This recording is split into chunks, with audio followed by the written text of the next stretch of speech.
따라하실까요? 마음을 지키면 생명이 흐른다. 우리는 날마다 변화를 추구합니다. 좀 더 나은 삶을 위하여 이것도 바꿔보고 저것도 바꿔보고, 내 힘으로 안 되니까 하나님께 기도도 합니다. 이것 좀 바뀔 수 있도록 도와주세요. 하나님, 내게 새로운 길을 열어주세요. 우리 가정에게 축복을 주세요. 사업장이 형통할 수 있도록 도와주시고요, 직장의 문이 열리도록 해주세요. 자녀들에게 좋은 길이 열렸으면 좋겠어요. 우리 교회가 좀 더 부흥했으면 좋겠어요 라고 우리가 좀 더 나은 변화를 위해서 기도합니다. 이런 기도는 꾸준히 계속해야 합니다. 기도를 들으시는 좋으신 하나님께서 우리의 기도를 들으시고, 그래, 네가 원하는 거 내가 원한다면 주께서 응답하시고 새로운 변화기를 통해서 우리에게 새로운 복된 삶을 주시기 때문이죠. 근데 저는 오늘 한 가지 여러분에게 다시 더 말씀드리고 싶은 게 있습니다.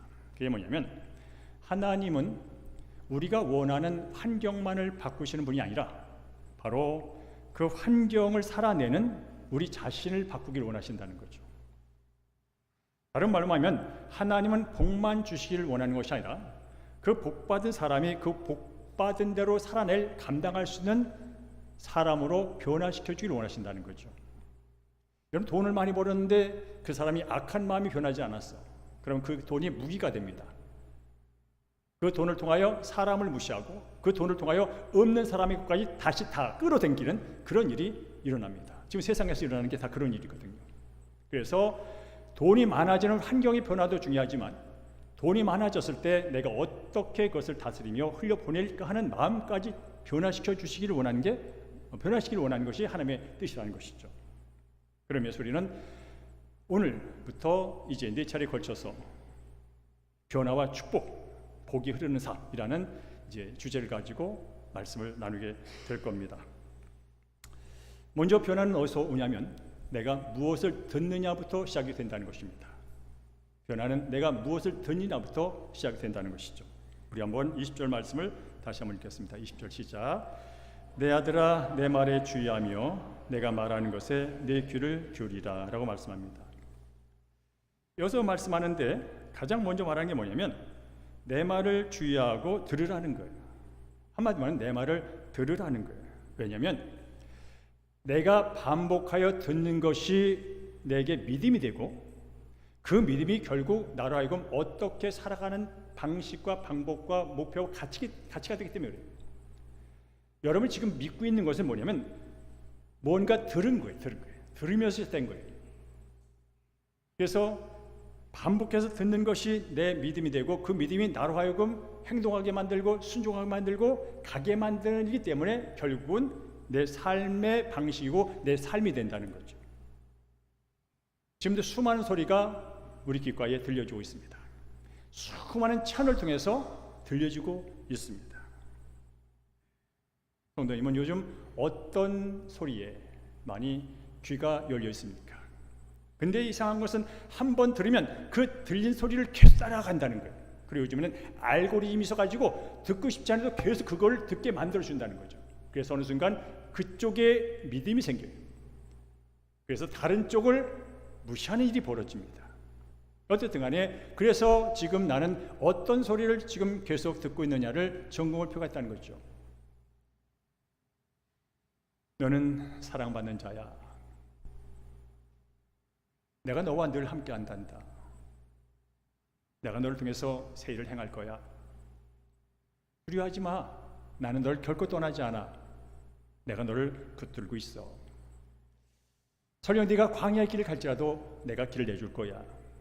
아니 사막의 음침한 골짜기를 갈지라도 내가 너를 보호하고 감싸고 갈 거야.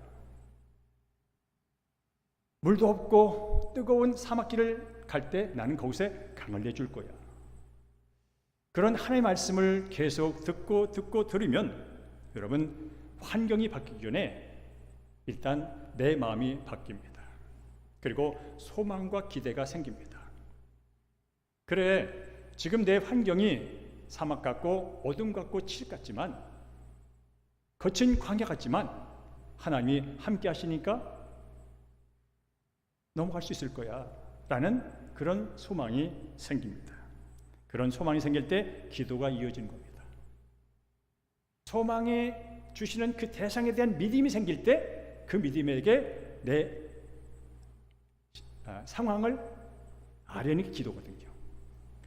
뿐만 아니라 여러분, 하나님의 말씀을 계속 듣다 보면 뭐가 생기냐면 믿음이 생깁니다.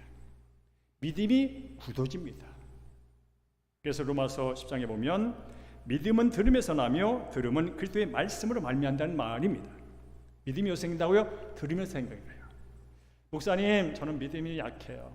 목사님, 나는 믿음이 부족해요. 그런 분 제가 정확한 방법 알려드립니다. 제가 연구에 제가 깨달은 게 아니고요, 로마서 10장에 나옵니다. 믿음은 들으면서 생겨. 믿음이 약해? 그러면 들어봐. 무엇을? 그리스도의 말씀. 하나님 말씀을 들으면 믿음이 생겨. 아니, 믿음이 강해져. 그래요. 그 믿음대로 살다 보면 삶이 바뀌어. 그렇습니다. 이것이 바로 말씀의 능력인 거죠. 그리고 무엇을 듣느냐가 중요하다는 것입니다. 여러분, 열왕기상 3장에 보면 솔로몬에 대한 내용이 나옵니다. 솔로몬이 이제 정말 위대했던 아버지 다윗의 대를 이어서 왕이 되잖아요. 그때 그 하나님께 그야말로 일천 번제를 드리고 이제 하나님의 마음이 쏙 들었어요. 그때 하나님이 솔로몬에게 질문합니다. 솔로몬아, 내가 내게 뭘 주면 좋겠어? 이렇게 물어봐요. 내가 너한테 뭘 주면 좋겠냐?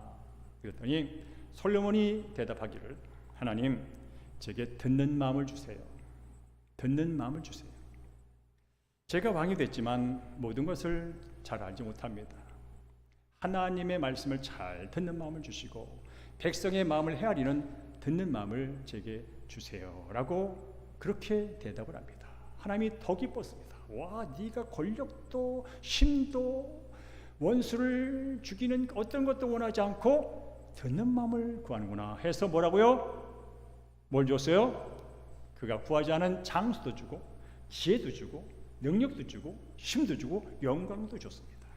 그래서 바로 마태복음 6장 33절에 나오는 원리, 너희는 먼저 그의 나라와 의를 구하라. 그리하면 이 모든 것을 더해 주자는 그 원리가 솔로몬에게 임했단 말이죠.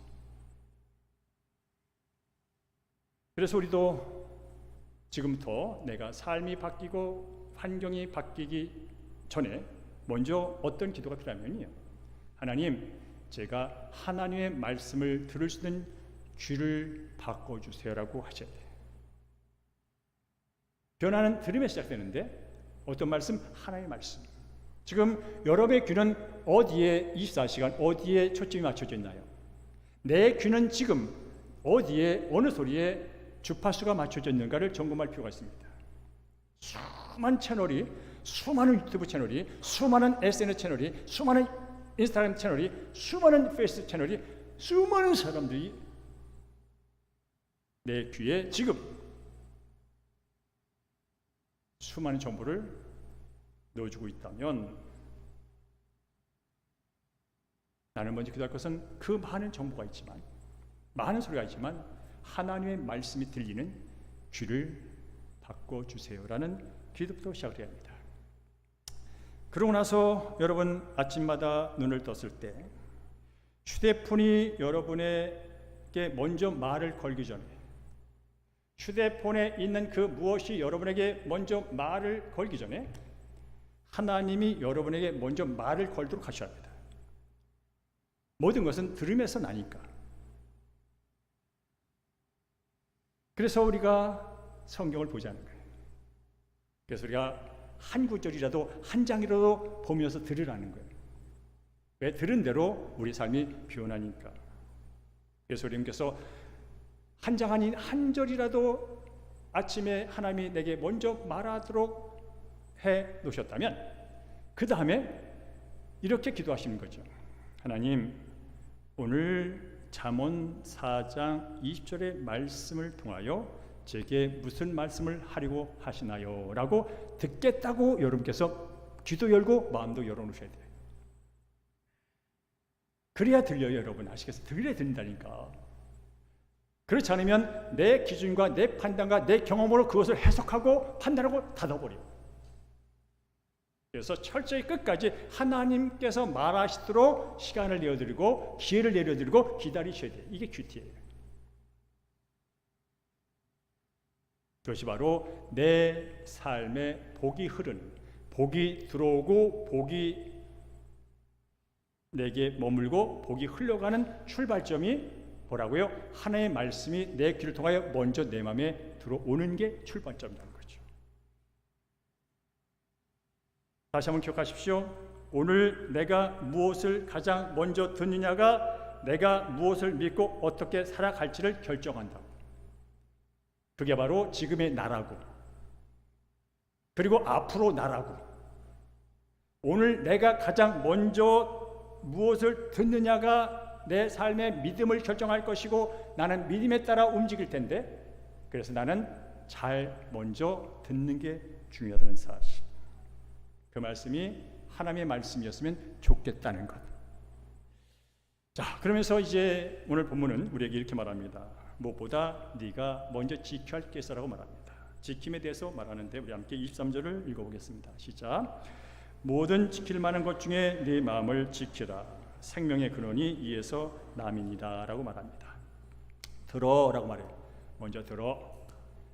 세상에 많은 게 있는데 먼저 하나님의 말씀을 들어라고 포문을 연 다음에 그 다음에 지키라고 말합니다. 우리가 살면서 지킬 게 너무나 많아요. 그렇죠? 지킬 게 너무나 많습니다. 정신이 없어요. 건강도 지켜야죠. 직장도 지켜야죠. 가정도 지켜야죠. 자녀도 지켜야죠. 물질도 지켜야죠. 그 사람과의 관계뿐 아니라 세상 사람들의 평판도 지켜야죠. 심지어 비밀번호도 잘 지켜야죠. 그래서 요즘에는 비밀번호의 숫자가 아닙니다. 얼굴 인식. 어느 누구도 이제 뺏어갈 수 없는 그런 지킴까지 왔단 말이죠. 지문. 근데 하나님은 말씀합니다. 그 무엇보다 먼저 지켜야겠는데 네 마음을 지켜. 왜냐하면 생명의 근원이 거기서 나오기 때문에 그래요.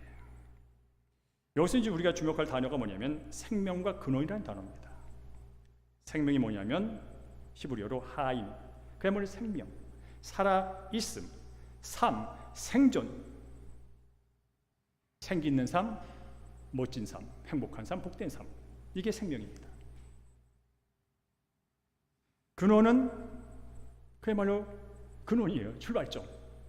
나오는 시점, 흘러나오는 시점, 출구. 바로 그 근원이라는 거죠. 그러니까 마음은 생명의 근원이다라는 건 뭐냐면 삶의 중심이라는 거죠. 삶의 시작이라는 거예요. 삶의 발원지라는 거예요. 그러니까 마음이 중요하겠죠. 왜냐하면 시작이 잘못되면 과정도 그렇고 결과도 그렇습니다. 여러분 샘이 하나 있다고 생각해 보세요. 여기 샘이 하나 있어요. 근데 샘이 깨끗해요. 샘물이 깨끗하다고요. 그러면 그 깨끗한 샘물은 뭐요? 그 주어진 관을 통하여 그냥 깨끗한 채로 흘러옵니다.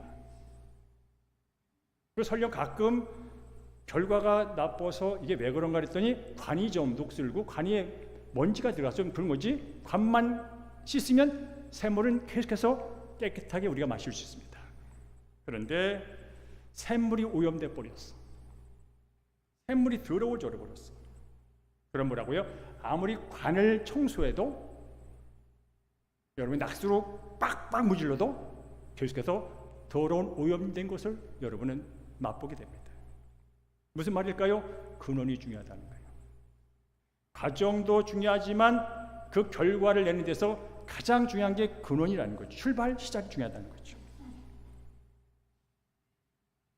우리는 자꾸 결과에 대해서 많은 결심을 합니다. 오늘은 그거 하지 말아야지. 화내지 말아야지. 미워하지 말아야지. 두려워하지 말아야지. 불안해하지 말아야지. 긍정적으로 생각해야지. 계속 결과를 놓고 우리는 결심과 결단을 반복합니다. 그런데 며칠이 지나면 또 그 자리에 있는 내 모습을 보면서 실망할 때가 한두 번이 아닙니다. 왜 그럴까요? 컵이라고 하는 것은 내가 닦았어요. 컵을 빡빡빡 닦았단 말이죠. 그런데 컵에 들어오는 그 물은 여전히 그대로이기 때문에 그런 거예요. 결심하는 생각, 결단하는 언어, 그건 존재합니다. 근데 그게 과정이거든요.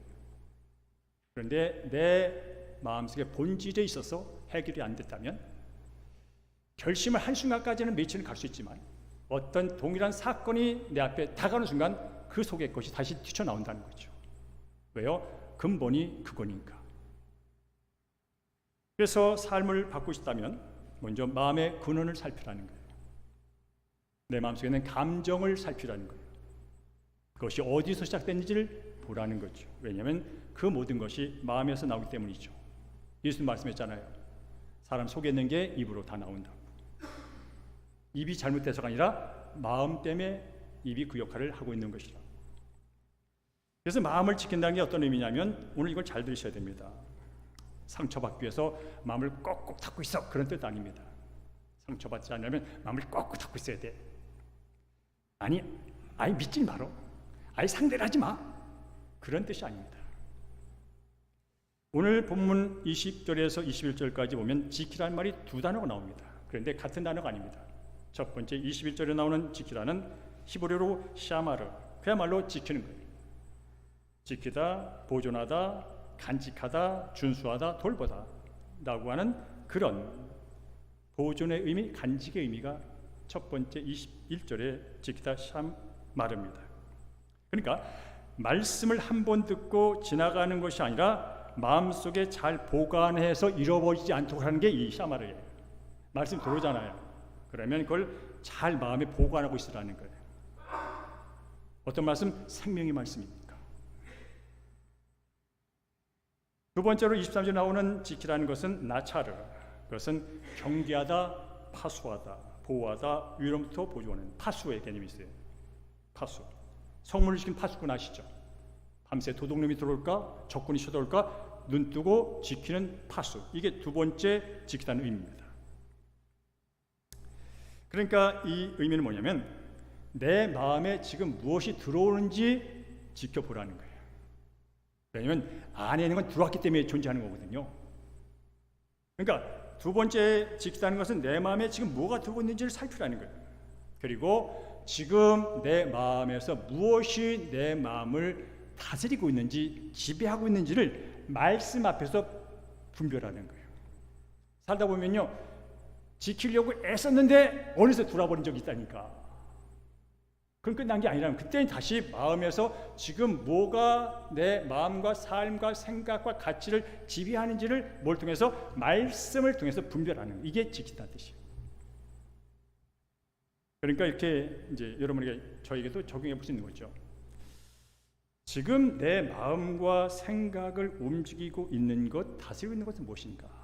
지금 이 순간 질문해 보는 거예요.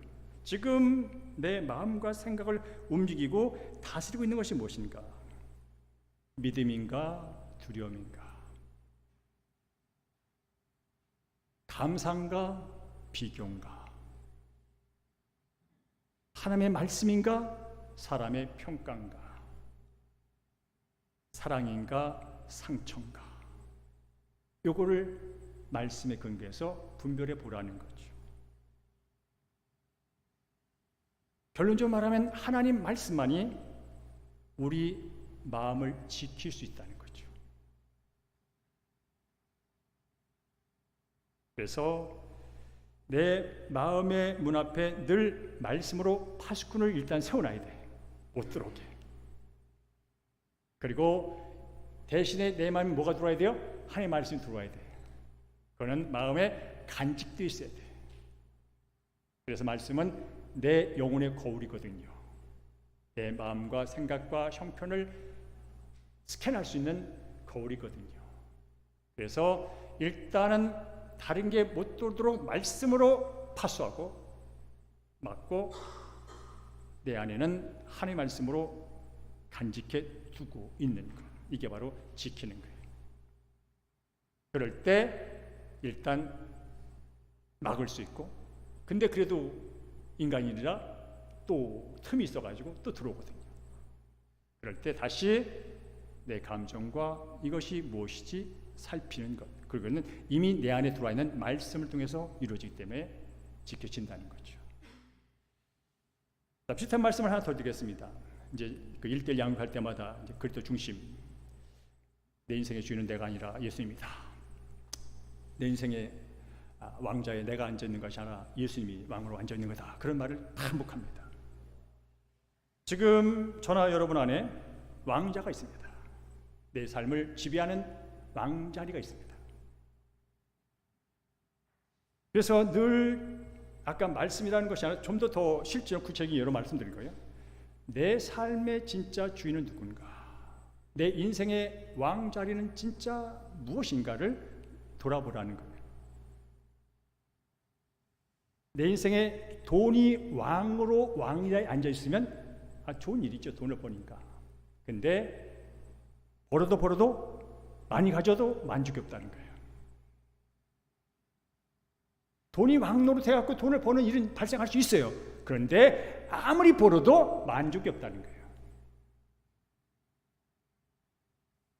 사람의 인정이 왕자에 앉아있으면 인정받는 건 중요한 일이에요. 받도록 애쓰세요. 그런데 그게 왕이라면 어떤 사람이 나에게 비판 한마디, 싫은 소리 한마디, 아니 내가 이 정도 했는데 모른 척해? 하는 것 때문에 또 넘어진다는 거예요. 성공이 내 인생의 왕이라면, 내 인생의 왕자의 성공이 앉아있으면 친구마저도 적이 될 수 있다는 거예요. 그래서 세상 사람들은 성공을 위하여 다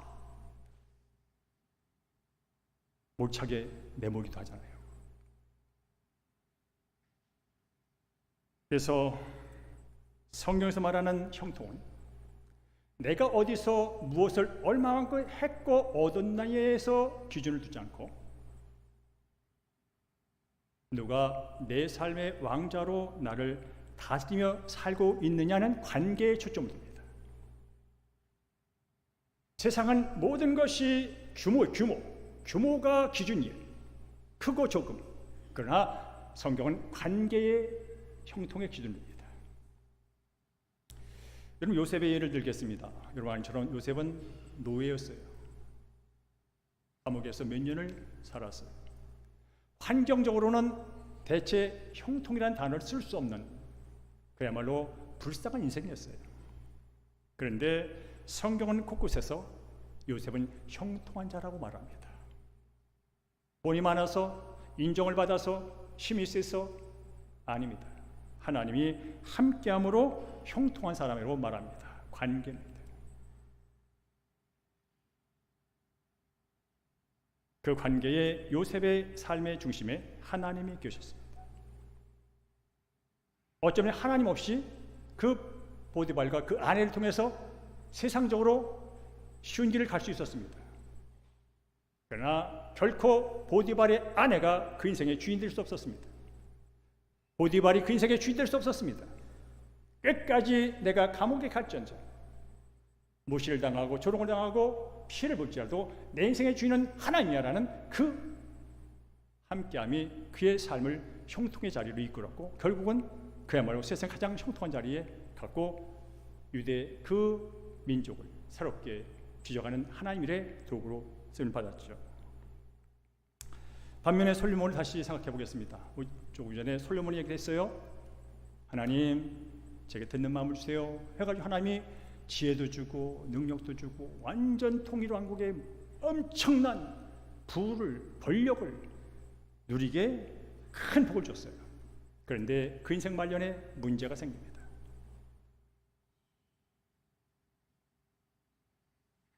돈이 없어 생긴 게 아닙니다. 명성이 없어 생긴 게 아닙니다. 가진 게 없어 생긴 게 아닙니다. 머리가 좀 지혜가 좀 떨어져서 생긴 게 아닙니다. 그가 마음에 두었던 말씀을 버렸습니다. 다른 건 몰라도 우상숭배 안 된다 하는 하나님의 말씀이 그 마음속에 있었습니다. 다른 건 또 그렇지만 우상숭배 정말 안 돼 라는 말씀이 그 안에 있었습니다. 그런데 어느 순간 그 말씀을 떠났습니다. 말씀을 떠난 것은 하나님을 떠난 것입니다. 그때부터 문제는 시작됐고 겉은 화려하게 그 인생을 맞출 수 있었지만 결국 그 유대 민족이 둘로 갈라지는 단초를 제공하고 맙니다. 그래서 그가 인생 떠날 때 그렇게 말하죠. 내가 다 누려봤지만 하나님 없는 인생이란 헛되고 헛되니 헛되고 헛되다 라는 그 말을 한마디 남기고 역사의 이슬로 사라져 버렸습니다. 하나님 없는 인생이 모든 걸 누려봤지만 그러나 결국 잘돼도 하나님 없는 인생은 헛되고 헛되니 헛되고 헛된 거야 라는 고백으로 끝난다는 사실을 보여준 채로 우리 앞에 서 있습니다. 사랑하는 성도 여러분, 하나님의 말씀을 듣는 귀가 바뀌기를 기도합니다. 그리고 바뀐 귀를 통하여 들어온 하나님의 말씀이 내 마음에 온전히 쌓이고 겹겹이 쌓였어. 그 말씀을 통하여 더럽고 추한 것이 들어오는 것을 파수하고 그리고 순간순간 일어나는 세상의 모든 사건과 문제 앞에 그 말씀에 비추어 대응하고 그로 말미암아서 하나님이 약속하신 그 아름답고 복된 복이 넘치는 삶뿐 아니라 그 복이 다른 삶에 흘러가는 인생 되기를 주의 이름으로 축복합니다. 자, 이어서 21절과 22절을 읽어볼까요? 시작. 그것을 내 눈에서 떠나지 하지 말며 내 마음속에 지키라. 그것은 얻는 자에게는 생명이 되며 그의 온 육체가 건강이 됩니다 라고 말합니다. 눈에서 떠나지 말게 하라. 계속 들어라. 계속 봐라. 계속 읽어라. 그리고 빼앗기지 않도록 지키고 다른 게 들어와서 빼앗지 않도록 막아라. 그게 생명이 되기 때문이다 라고 말합니다.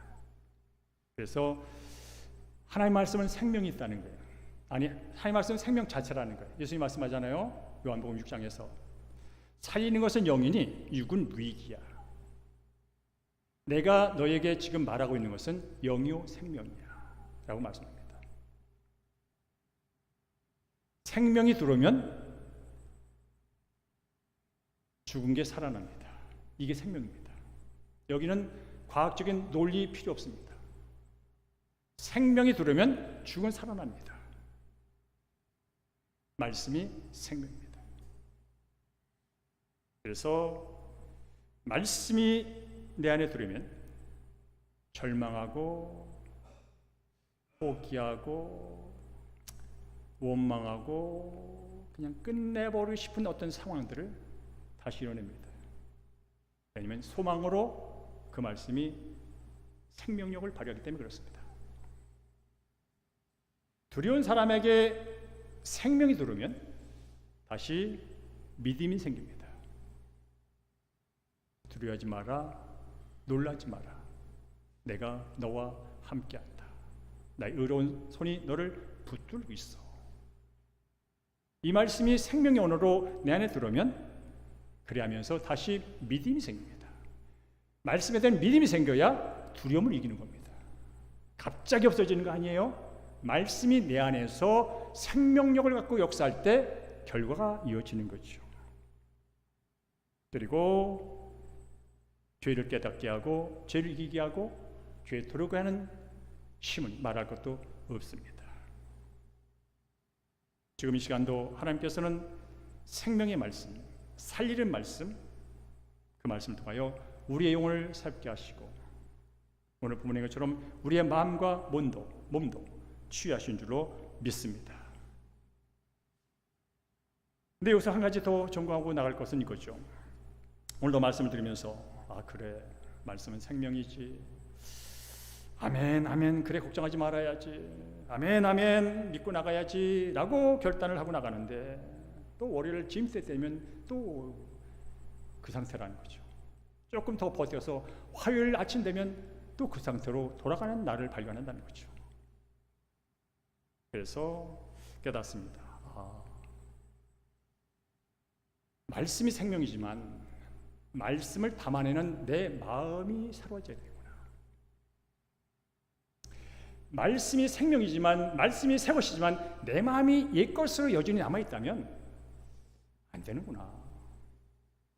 그러면 내 이 옛 습관과 옛 정서와 옛 감정과 옛 경험으로 무장된 이 마음이 새 것으로 바뀌어야 되겠구나. 새 포도주는 새 부대에 들어와야 하는 것처럼. 그래서 그런 우리의 사정을 잘 아시는 하나님께서 에스겔서에서 이렇게 약속을 해주셨습니다. 우리 함께 에스겔서 36장 26 읽습니다. 시작. 또 새 영을 너희 속에 두고 새 마음을 너희에게 주되 너희 육신에서 굳은 마음을 제거하고 부드러운 마음을 줄 것이며 라고 말합니다. 그렇구나. 내 마음이 그래도 부드러워졌는 줄 알았는데 알고 보니 쟤보다 조금 부드러워진 거구나.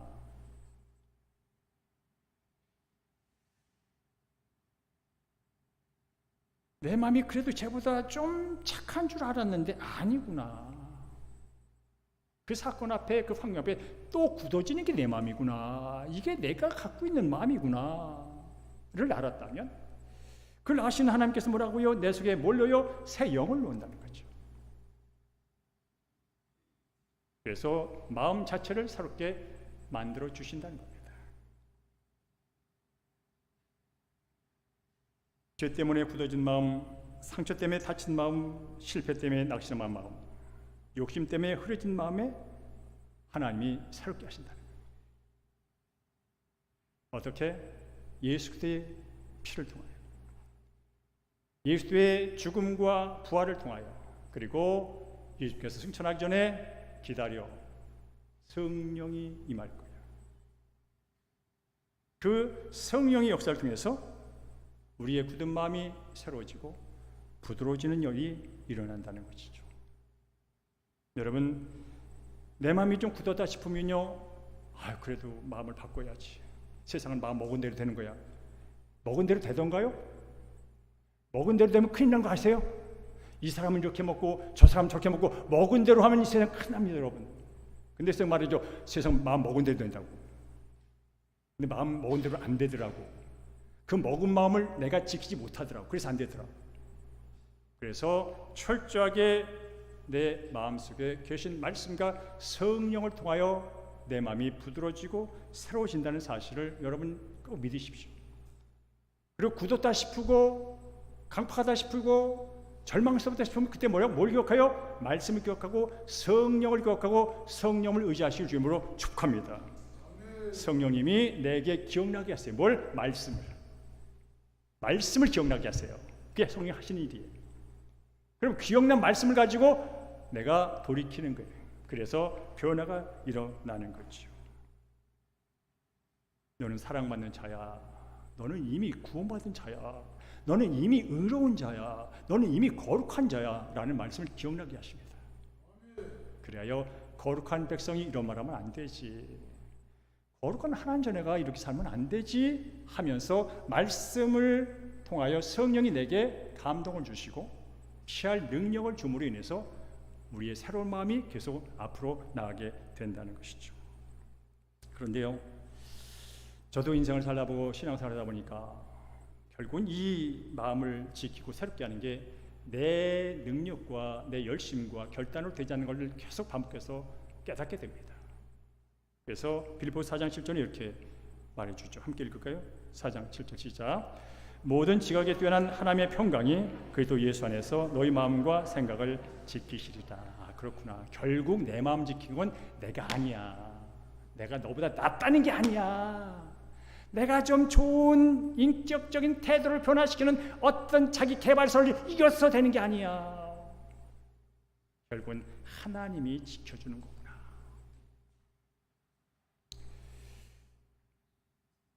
결국 내가 믿음을 잃지 않도록 몸부림쳤는데 돌아보니 하나님께서 내 믿음을 붙들고 있었구나.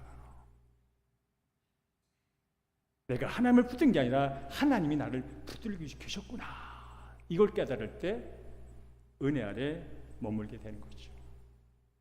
이제 나라고 하는 인생의 중심을 하나님이라는 중심으로 완전히 바꿔놓는 겁니다. 그럴 때 그 중심에서 새로운 인생을 살아가는 거죠. 이제 말씀을 마무리하겠습니다. 여러분 오늘 말씀 들었다고 내 인생 하루아침에 확 바뀌지 않습니다. 확 바꾸려고 너무 많은 것을 시도하지 마십시오. 오늘 제가 서두에 말한 것처럼 딱 한 가지만 하십시오. 아침에 눈에 쓸 때 핸드폰이 여러분에게 말하도록 내버려 두지 마십시오. 하나님께서 먼저 내게 말하도록 기회를 주십시오. 그게 모든 것의 시작입니다. 그리고 질문하십시오. 하나님, 오늘 주님께서 기록된 성경을 통하여 내게 주신 말씀 통하여 나는 어떻게 살라고 하신 말씀입니까? 라고 질문을 하십시오. 그리고 그 질문에 의해서 여러분이 직장에서, 학교에서, 사업대에서 살아가다 보면 또 장벽에 막힙니다. 그럴 때 이렇게 질문하십시오. 지금 내 마음의 왕자에, 지금 내 감정의 왕자에, 지금 내 불안의 왕자에 누가 앉아 있는가를 그때 또 질문하셔야 됩니다. 이 질문을 매일 한 사람과 하지 않은 사람의 1년 후에 신앙의 정도는 말할 것도 없고 삶의 질이 달라집니다. 1년 동안 이 핸드폰이 내게 먼저 말하는 것을 거부하고 하나님이 먼저 말하도록 기회와 시간을 내어드리고 그분께 주님 오늘 내게 주신 말씀을 통하여 어떻게 살라는 말씀이가 질문하고 그래도 살려고 하다가 또 넘어질 때 지금 내 인생의 왕자엔 누가 앉아 있는 거지? 하고 질문을 반복하며 1년을 지났을 때 믿음이 자라지 말래도 자라 있습니다. 세상을 제대로 멋지게 살지 말래도 사라져 있습니다. 그런 은혜가 여러분과 저 안에 있기를 주의 이름으로 축복합니다. 그리하여 그 은혜가 강단을 통해서 간증이 되고 그 은혜가 기뻐서 그 은혜가 커서 여러분의 헌신과 여러분의 찬양과 여러분의 기도가 깊어지는 은혜가 있기를 주의 이름으로 축복합니다.